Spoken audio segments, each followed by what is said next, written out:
Rest of the boys, just turn on your cameras.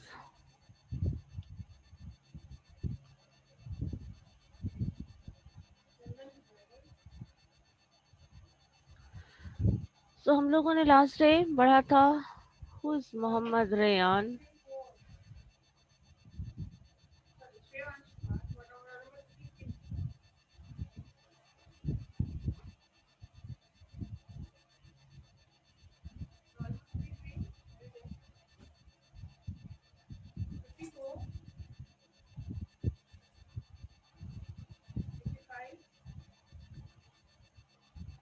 सो हम लोग straight line पढ़ रहे थे. स्ट्रेट लाइन में हम लोगों ने straight line, pair of straight line, फिर स्ट्रेट लाइन से जो आपका ट्रायंगल फॉर्म होता है उस ट्रायंगल का एरिया फाइंड आउट करना सीखा है अब तक.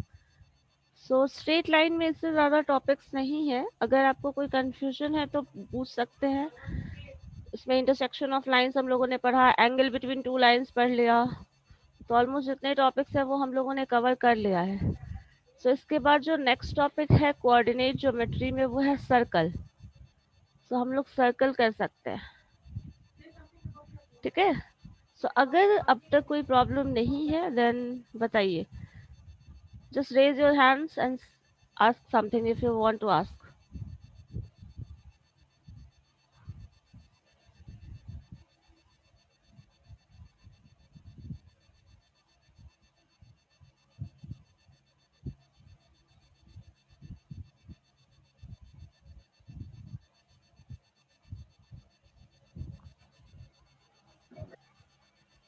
Anyone wants to ask something?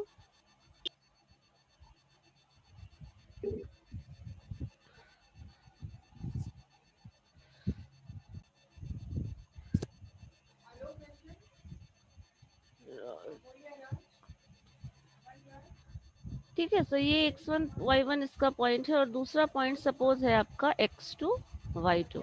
सो हम लोगों को इसके बीच का डिस्टेंस निकालना बहुत अच्छे से आता है, जो कि डिस्टेंस बिटवीन टू पॉइंट्स बताता है x2 minus x1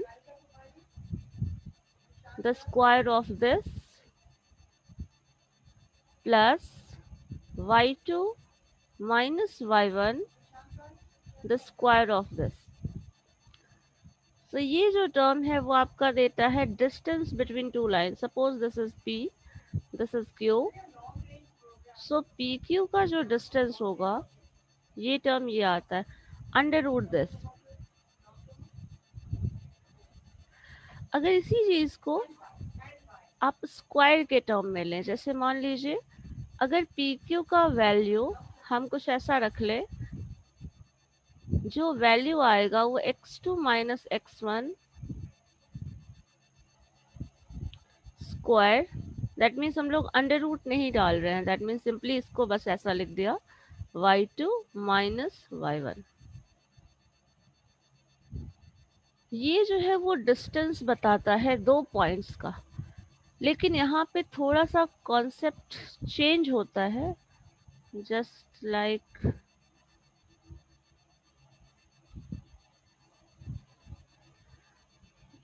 मान लीजिए आपका सेंटर है, सर्कल है और आपने सर्कल इस पे फॉर्म किया है जस्ट लाइक दिस. अगर distance between these two points आप बात कर रहे हैं, दीज टू पॉइंट्स, तो दिस इज द सेंटर 0 0. और यहाँ से मान लो ये डिस्टेंस जो है ये पर्टिकुलर पॉइंट का, सपोज एक्स एक्सिस जो है वो a है और जो y है वो b है. सपोज दिस इज a, हम a एक टर्म मान ले रहे हैं और y का ऑर्डिनेट यहाँ 0 होगा. आपको पता है दिस इज एक्स एक्सिस तो y के ऑर्डिनेट 0 होंगे. इसी तरह माइनस एक्स अगर ये है तो यहाँ पे आपका जो टर्म हो जाएगा वो x का क्या हो जाएगा जरा बताइए मुझे. माइनस ए हो जाएगा और 0 हो जाएगा, बिकॉज ये एक्स एक्सिस का ही माइनस वाला पोर्शन है. तो ये माइनस ए एंड 0 हो जाएगा. सिमिलरली अगर इसकी बात करें तो यहाँ पे x ऑर्डिनेट जो होगा वो 0 हो जाएगा और y का जो वैल्यू होगा वो a होगा. यहाँ पे अगर बात करें तो ये जो पर्टिकुलर पॉइंट है वो हो जाएगा 0 एंड माइनस ए. कैसे? बिकॉज एक्स एक्सिस में इस फर्स्ट क्वाड्रेंट में एक्स जो है पॉजिटिव होगा और वाई का ऑर्डिनेट 0 हो जाएगा. Just a minute. ठीक है, ये जो एक्स एक्सिस है, एक्स का वैल्यू ए है सपोज. क्योंकि सर्कल में होता क्या है, जब भी आप स्ट्रेट लाइन फॉर्म करते हैं, जैसे कोई पर्टिकुलर स्ट्रेट लाइन है, लाइक ऐसा ही इसी स्ट्रेट लाइन को आप ले लो और इसी स्ट्रेट लाइन को ऐसे अगर आप पूरा घुमा के ऐसे कुछ बना दो, तो ये जो बनता है वो सर्कल होता है और वो फिक्स डिस्टेंस को मेंटेन करते हुए वैसा सर्कल बनाता है. तो यहाँ क्या हो रहा है, देखो सर्कल जो है वो कुछ ऐसा है कि आप फिक्स डिस्टेंस, इस फिक्स डिस्टेंस को मेंटेन करते हुए ओवरऑल ये पाथ कवर कर रहे हैं. जब ये पाथ कवर करना है तो इसी को अगर हम इस चीज से रिलेट करें, लाइक अगर इस चीज को हम कुछ इससे रिलेट करें लाइक इससे, तो देखिए ये पर्टिकुलर सेंटर है और इस पर्टिकुलर पाथ को फॉलो करते हुए ये यहाँ तक पूरा सर्कल फॉलो कर रहा है. अब जब इसका आप वैल्यू निकालेंगे, जो कि 2 पॉइंट का डिस्टेंस होता है, सिर्फ 2 पॉइंट का जब डिस्टेंस होता है तो आप उसको इस तरह निकालते हैं और ये अंडर रूट आता है, मतलब कुछ पॉजिटिव आएगा.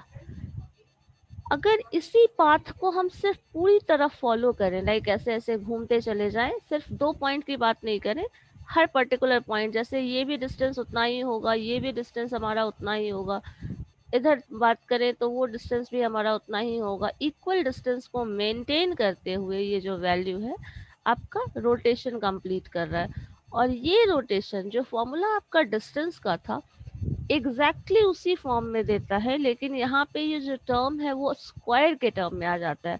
अब स्क्वायर टर्म में आने का मतलब ये है कि इधर वाला जो टर्म है, मैंने क्या लिखा, a0 दैट इज पॉजिटिव. इधर की बात करूँ तो ये जो टर्म आ रहा है वो नेगेटिव आता है.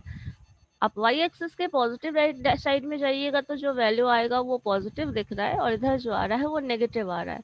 लेकिन डिस्टेंस कभी नेगेटिव नहीं होता. तो अगर सेंटर 0 0 होगा तो ये जो वैल्यू है, ये जो टर्म है, वो आपका इस पाथ को, इस सर्किल अगर 0 नहीं भी है, सपोज कुछ और भी होगा, तो इस पाथ को फॉलो करते हुए ऐसा इक्वेशन फॉर्म करता है और इसी इक्वेशन को हम लोग सर्किल का इक्वेशन कहते हैं. अगर इसी डिस्टेंस में आप सर्किल की बात करें तो सर्किल का जो इक्वेशन है, इसमें देखो ये जो टर्म है ये डिस्टेंस a है with this side, positive side में बात करें तो, नेगेटिव साइड में बात करें तो, आप लोग भूल जाते हो, कैमरा सबको ऑन रखना है ना.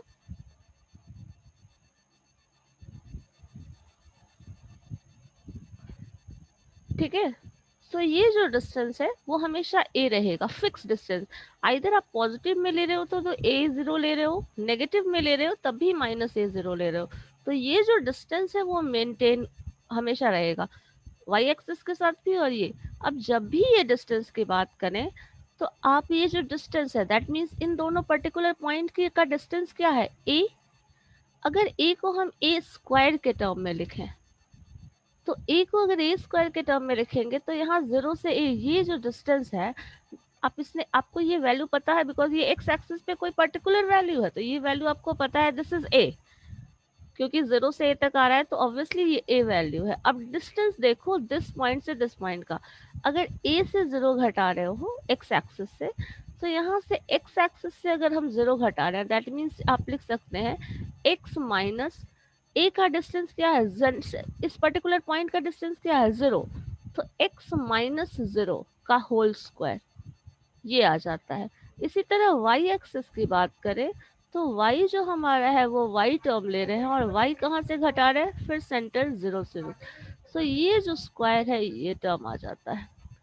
अब अगर इसी चीज में, क्योंकि हम लोगों ने किया क्या, x2 और x1 को ले रहे हैं, तो x2 क्या है, पर्टिकुलर पॉइंट, यहाँ पे अगर ऑर्डिनेट, इस पर्टिकुलर पॉइंट का ऑर्डिनेट अगर आप लो तो ये क्या हो जाएगा, मान लीजिए दिस इज एक्स वाई. अब इस एक्स वाई का डिस्टेंस आप इस पर्टिकुलर सेंटर से ले रहे हैं तो सेंटर का वैल्यू क्या है, 0 0.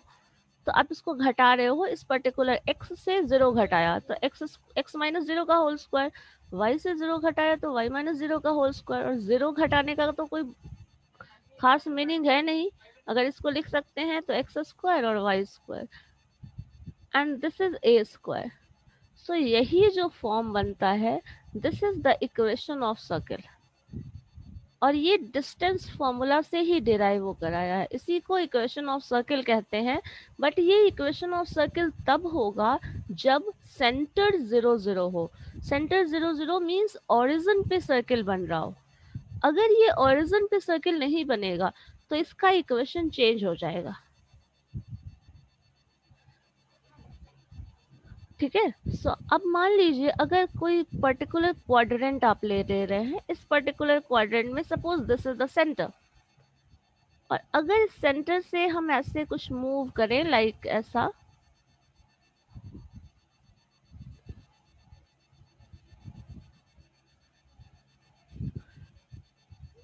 तो ये जो फ्रेम अप हो रहा है, जो बन रहा है सर्किल, ये सर्किल बन रहा है। और देखो यहाँ पे ये जो पॉइंट है, इस पॉइंट की बात करें जिसको हम सेंटर बोलते हैं, वो सेंटर कभी चेंज नहीं होता। अगर आप इस पर्टिकुलर डिस्टेंस को मेंटेन करते हुए ये पूरा मूव होता है सर्किल, कभी भी, मैंने यही कहा ना, यहाँ पे इस पर्टिकुलर डिस्टेंस को मेंटेन करते हुए सर्कुलर पाथ में जब हम मूव करते हैं तब सर्किल फॉर्म होता है। ठीक है। अब अगर इस तरह सर्किल फॉर्म होगा इस सर्कुलर पाथ को फॉलो करते हुए, तो ये जो पॉइंट बीच में है हमारा सेंटर पे जिसको एज अ सेंटर आप कंसिडर कर रहे हैं, वो कांस्टेंट होता है इस पूरे पाथ के लिए। ये जो है कभी भी चेंज नहीं होगा। दैट मीन्स आप ये वैल्यू बदल सकते हैं, ये वैल्यू डिफरेंट आ सकता है, ये भी वैल्यू डिफरेंट आ सकता है, बट ये वैल्यू कभी चेंज नहीं होगा। क्यों? बिकॉज इस पर्टिकुलर पॉइंट से ही डिस्टेंस आप मेजर कर रहे हैं, तो ये जो पॉइंट है वो हर जगह के लिए वैलिड होगा। तो इसको जनरली हम लोग जी या एफ से डिनोट करते हैं। कभी भी आपको नोटेशन में, मैथमेटिकल टर्म्स में आप जानते होंगे X Y Z U V W, like अगर नोटेशन हम लोग डालते हैं तो वो वेरिएबल के लिए डालते हैं। ए बी सी टाइप अगर जी वैल्यू जी एफ टर्म्स कुछ डाल रहे हैं, देन वो वैल्यू जो होता है वो कॉन्स्टेंट्स के लिए लिया जाता है। तो चूंकि ये जो है सेंटर वो चेंज नहीं हो रहा, इसलिए हम नोटेशन जी एफ एच के कुछ भी आप डाल सकते हो, ए बी भी डाल सकते हो। तो ऐसा सेंटर वाला वैल्यू हम डालते हैं। और जो वैल्यू वेरिएबल की तरह वर्क कर रहा है, दैट मीन्स चेंज हो रहा है, उसको आप सिंपली एक्स वाई लिख लो।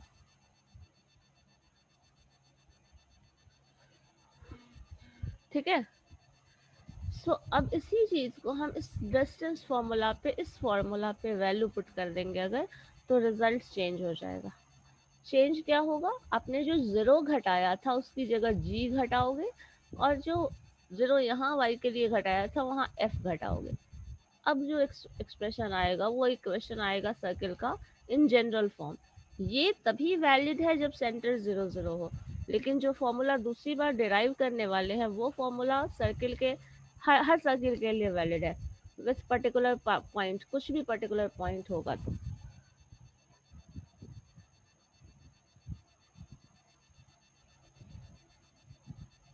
ये गुलशन कुमार आपके क्लास से हैं? इन्होंने फिर अपना ने रोल नंबर आईडी मेंशन नहीं किया है।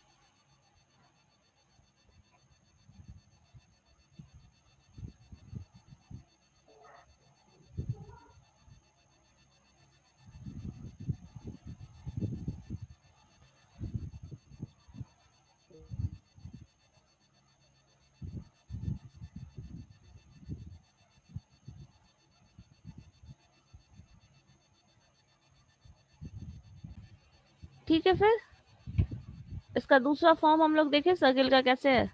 अब देखो, सर्किल में कभी भी जब टर्म यूज करेंगे हम लोग, तो दो टर्म, दो पॉइंट आएगा। कभी भी एक पर्टिकुलर पॉइंट जो होगा जिसको आप सेंटर बोल रहे हैं, दूसरा पर्टिकुलर पॉइंट होगा जो आप वेरिएबल कंसिडर कर रहे हैं, सपोज मान लो पी है। अब इस पॉइंट को अगर आप मिला रहे हैं, लाइक ऐसा कुछ डिस्टेंस कवर कर रहे हैं ये दोनों पॉइंट, और होता क्या है सर्किल में, इस डिस्टेंस को मेंटेन करके आप ऐसे सर्कुलर पाथ में ऐसे घूम रहे हैं, और कर क्या रहे हैं, इस सर्कुलर पाथ में ऐसे घूम रहे हो। अब सर्कुलर पाथ में घूमोगे तो ये जो सेंटर आपने लिया था वो हमेशा फिक्स रहेगा। चलो इस सेंटर को जी एफ मान लेते हैं। अगर एक्स वाई पे कोई कोऑर्डिनेट है, लाइक ऐसे मान लीजिए ये एक्स वाई पे कोऑर्डिनेट है, तो दिस पर्टिकुलर पॉइंट का डिस्टेंस आपको यहाँ से पता है और ये भी पता है। ठीक है, ये सेंटर आपका है। और इस पर्टिकुलर पॉइंट को, जिसको हम एक्स वाई मान लेते हैं, वेरिएबल है, एक्स वाई इसलिए लिया because this value is changing, क्योंकि यहाँ पे आएंगे तो इसका वैल्यू कुछ और होगा, इधर जाएंगे तो अलग हो जाएगा, जैसे जैसे मूव करेंगे वैसे वैसे इसका वैल्यू चेंज होगा। सो इसलिए इस टर्म को हम लोगों ने वेरिएबल कंसिडर कर लिया और इस पर्टिकुलर वैल्यू को सेंटर कंसिडर कर लिया। अभी ये जो डिस्टेंस है, इस डिस्टेंस का फॉर्मूला क्या होता है? सपोज Cp आपको जानना है, so Cp is what? Cp is equal to, या फिर Cp का जो वैल्यू है, this is the radius of the circle also. So अब अगर ये r है, रेडियस ऑफ द सर्किल, और यहाँ पे आप लिख सकते हैं this is equal to, this is also equal to r, not r, this is r square. So अगर इस डिस्टेंस को निकालना हो आपको, तो x माइनस g, ठीक है, x minus z, distance between, sorry, distance between these two points, so x minus z का whole square plus y minus f का होल स्क्वायर। अब इसको ब्रेक करो a square plus B square के term में, तो क्या हो जाएगा? This is X square plus G square minus 2g x। इसी तरह y को ले लो, y के लिए अगर हम करें तो आ जाएगा Y square plus F square minus 2f(y). ये जो है इक्वेशन ऑफ सर्किल आता है। अगर इन दोनों की बात करें, आर स्क्वायर का वैल्यू आप ऐसे निकाल सकते हैं, और अगर इसी में आर का वैल्यू निकालना है तो अंडर रूट कर दीजिए। ये जो इक्वेशन है, इसी को स्टैंडर्ड फॉर्म ऑफ इक्वेशन कहा जाता है, standard form of equation of circle. या फिर हम लोग ऐसा भी यूज कर लेते हैं कभी कभी, X square plus Y square plus 2gx। देखिए यहाँ 2gx जो है वो माइनस में है, यहाँ प्लस में ले रहे हैं, यही डिफरेंस है। या फिर 2hx, sorry not h, it is f, so fy plus some constant. ये c मैंने लिखा है, वो इसलिए लिखा है बिकॉज यहाँ जो है ये g जो होगा वो पर्टिकुलर टर्म होगा, तो g का स्क्वायर और यहाँ f का स्क्वायर, ये दोनों टर्म मिला के एक कांस्टेंट को देगा, and this is equal to 0। This is the equation of circle. ये आपका इक्वेशन ऑफ सर्किल है। अगर ऐसा लेंगे तो आपका सेंटर जो है वो जी एफ यहाँ ना होकर ऐसा कुछ बनेगा, लाइक यहाँ माइनस जी आ जाएगा एंड माइनस एफ आएगा। माइनस जी और माइनस एफ करोगे तो सर्किल जो बनेगा ना वो इस क्वाड्रेंट में बनेगा, लाइक ऐसा कुछ।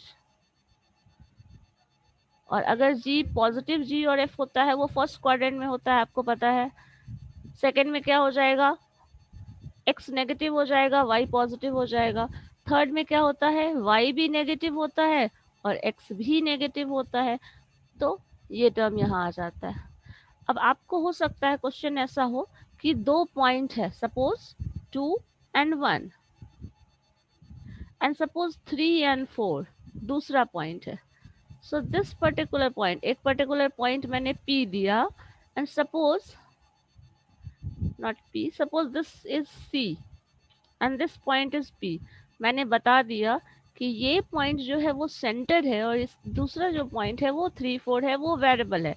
अब यहाँ पे आप सर्किल बनाना चाहो तो सर्किल कुछ ऐसे बना सकते हो, लाइक पॉइंट मैंने दिया था 2 and 1, दूसरा this is the centre, and second point मैंने P दिया था, दैट इज 3 and 4। अब जरा देखिए इसी चीज को अगर नंबर लाइन पे आप एक्सप्रेस करना चाहें,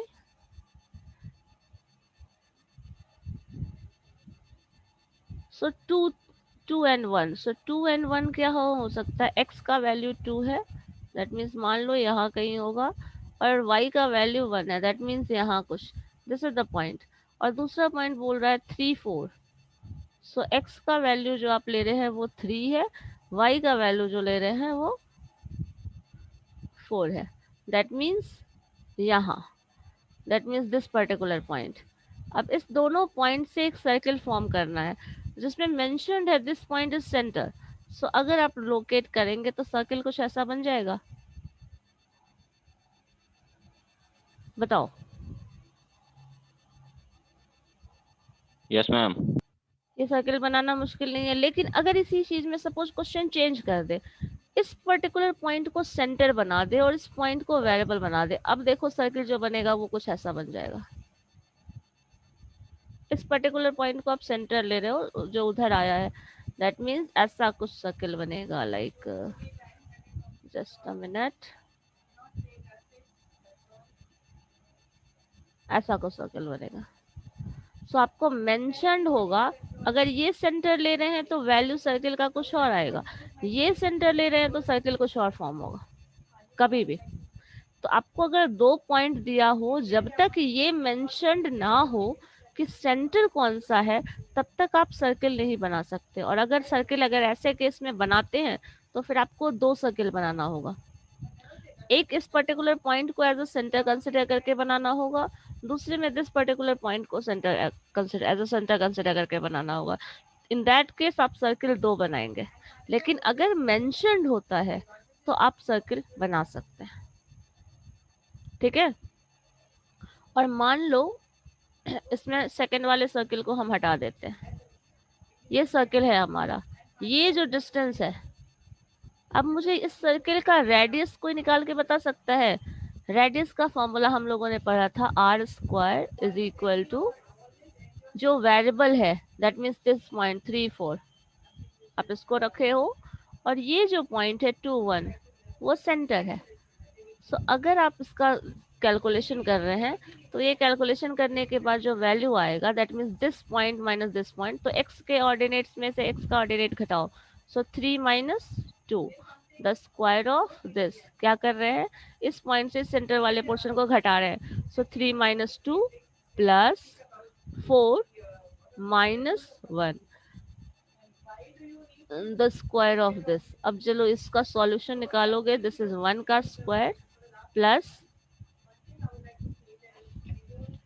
माउस बहुत एक्टिव नहीं है, दिस प्लस, अगर इसको घटाएंगे तो 4 minus 1 is 3 square, so simply ये जो वैल्यू आएगा 1 plus 9 and that is equal to 10, ये जो है वो आर स्क्वायर आया। दैट मीन्स अगर आर आपको निकालना है, दैट इज अंडर रूट 10, ये वैल्यू होगा रेडियस का, ठीक है। सो अगर आपका सर्किल दिया हुआ है, सर्किल में दो पॉइंट्स दिए हुए हैं, तो दो पॉइंट्स अगर गिवन है तो आप सर्किल का रेडियस कैलकुलेट कर सकते हैं बाय दिस फॉर्मूला, ठीक है। Any confusion, any problem? No ma'am. Circle form कर सकते हैं, रेडियस निकाल सकते हैं by this method. Yes ma'am. चलो ठीक है। अगर इसी चीज को हम थोड़ा ऐसे शेयर देख लीजिए, एक अकॉर्डिंग टू आपका, देखो जो इक्वेशन हम लोगों ने पढ़ा था अभी जस्ट थोड़ी देर पहले, एक पर्टिकुलर पॉइंट को आपने सेंटर लिया, यहाँ x0 ले लिया है, y0 ले लिया है, तो x माइनस एक्स जीरो का whole square plus Y minus Y zero का whole square is equal to R square, मैंने अभी जस्ट इसको कराया। अगर सेंटर 0 0 है, that means this term is 0, then this is X square, this is Y square is equal to R square. आराम से हो सकता है इतना, ठीक है, निकाल सकते हैं। सपोज अगर अब इसके बाद अगर हम लोग इसी चीज को कुछ ऐसा करें कि इक्वेशन ऑफ सर्किल निकालना हो, जैसे मान लीजिए इक्वेशन ऑफ सर्किल कैसे निकाल सकते हैं,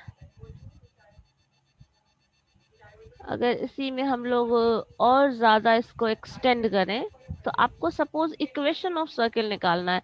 अब आपको ये याद होगा जब भी आपने equation of line, equation of circle कुछ भी पढ़ा था, अगर इक्वेशन की बात कर रहे हो,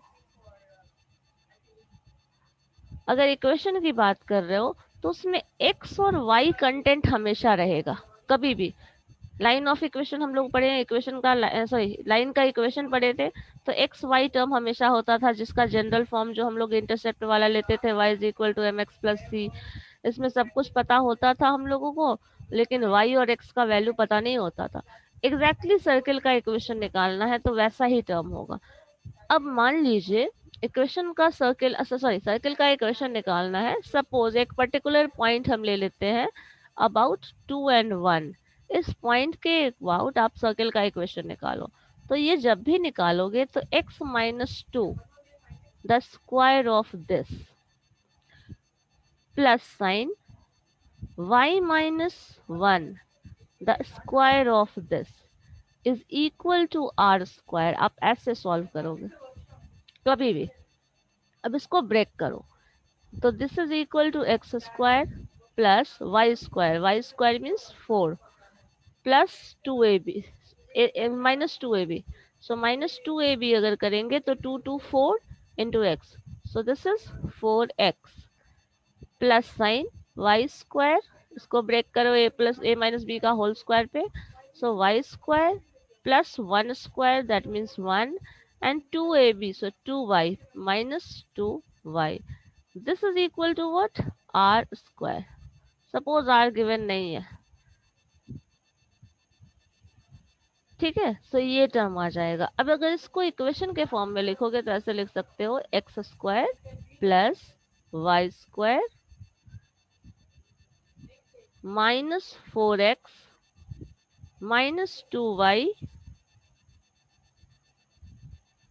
और 4 टर्म यहाँ है, 1 टर्म यहाँ है, तो 4 plus 1 means 5। This is equal to R square, is equal to R square. अब अगर आपको r का वैल्यू पता है तो इस r स्क्वायर को भी आप इधर लाके कांस्टेंट की तरह डील करके सॉल्व कर सकते हैं। लेकिन अगर ये वैल्यू नहीं पता है तो आपको एज इट इज ऐसे छोड़ सकते हो। लेकिन अगर वैल्यू गिवन है, r स्क्वायर का वैल्यू गिवन है, तो आप इसको सॉल्व करके यहाँ पे ले आओगे, तो ये पूरा सॉल्व होके एक कांस्टेंट टर्म देगा। ये जो होगा इसी तरह हम शुरू में मैंने आपको बताया था ना कि ये जो दे रहा है वो सर्किल का इक्वेशन जो है इसी फंक्शनल फॉर्म में जनरली होता है, जो मैंने शुरू में लिखा था स्टार्टिंग में बिल्कुल, कि जब भी इक्वेशन सर्किल की बात करेंगे तो X square plus Y square plus 2 something और माइनस प्लस माइनस डिपेंड करेगा कोऑर्डिनेट कैसा है। अगर यहाँ पे नेगेटिव कोऑर्डिनेट है दैट मीन्स मान लो वो पॉजिटिव आएगा। अगर पॉजिटिव इस कोऑर्डिनेट में पॉजिटिव होगा, अगर यहाँ नेगेटिव आ रहा है दैट मीन्स यहाँ पॉजिटिव होगा, अगर यहाँ पॉजिटिव आ रहा है दैट मीन्स इधर आएगा। ठीक है, एक्स के टर्म में। अगर y की बात करें सिर्फ x, तो x के केस में यहाँ भी नेगेटिव हो सकता है, यहाँ भी नेगेटिव हो सकता है। लेकिन y का अगर नेगेटिव हो रहा है तो फिर अकॉर्डिंगली y यहाँ नेगेटिव होता है, यहाँ नेगेटिव होता है, तो इसमें आ जाएगा। डिपेंड करता है वो वेरिएबल किस क्वाड्रेंट में लाई कर रहा है, वो पॉइंट किस क्वाड्रेंट में लाई कर रहा है। जिस पॉइंट में जिस क्वाड्रेंट में पॉइंट लाई करेगा according to equation of circle जो है वो चेंज हो जाएगा। Just a minute. तो कौन है? कॉल गया हुआ है दैट मीन्स फॉर्म फिलअप करने के अच्छा गुलशन आप ना स्क्रीन शेयर कर लेना, सॉरी मत, ठीक है, नहीं तो फिर बहुत कवर नहीं हो पाता जल्दी जल्दी। चलो यस देखो मैम, सबको म्यूट कर दीजिए, स्क्रीनशॉट ले रहे हैं। ओके,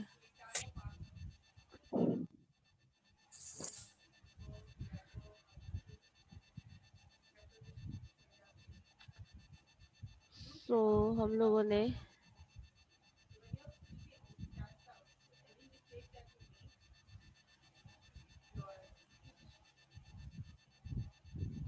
चलिए देखिए यहाँ हम लोग कर क्या रहे हैं, इक्वेशन ऑफ सर्किल। जैसे देखिए क्वेश्चन में आपको दिया हुआ है एक रेडियस इक्वेशन दे दिया है, सर्किल का इक्वेशन निकालना है, उस radius is 3 and the point are this. तो आप इक्वेशन ऑफ सर्किल निकाल सकते हो। इसी तरह हम लोग बाकी भी पॉइंट्स अगर गिवन है तो हम लोग सर्किल निकाल सकते हैं। सो अब आप लोग क्या करो, इसमें से रिया अभी क्यों एंटर कर रहे? सपोज एक पर्टिकुलर पॉइंट दिया है, suppose find the equation. Question note करिए तो, find the equation of circle, solve करके देख रखिएगा आप लोग। Find the equation of circle, ठीक है। whose point is number 1, center is -2 -1, whose center is -2 -1, this is C I am denoting, and point जो है वो given है आपका 4 5। इस सर्किल का इक्वेशन निकालना है। सिमिलरली आपको दूसरे सेट में क्या दिया है, एक सेंटर है, centre is suppose 3 4 and point P is 5 8। आपको इस सर्किल का इक्वेशन निकालना है। Similarly the third is suppose -3 2 and the point is, this is center and the point is 6 8। इस सर्किल का इक्वेशन निकालना है। अगर यहाँ से आप रेडियस निकाल सकते हो तो वो रेडियस निकाल के इस सर्किल के इक्वेशन पे वैल्यू पुट कर लेना, ठीक है। यही करना है हमें। ये 3 क्वेश्चन बना के रखिएगा तो नेक्स्ट क्लास तक प्रैक्टिस करिएगा इसका, और सर्किल फॉर्म करके देखिएगा। इसका ग्राफिकल सर्किल भी बना के देखिएगा। ग्राफ पे हम लोग बनाएंगे तो सर्किल कहाँ बनेगा, कैसे बनेगा, ठीक है। वो ग्राफिकल रिप्रेजेंटेशन भी देखिएगा, क्योंकि उससे ज़्यादा क्लियर होगा पिक्चर।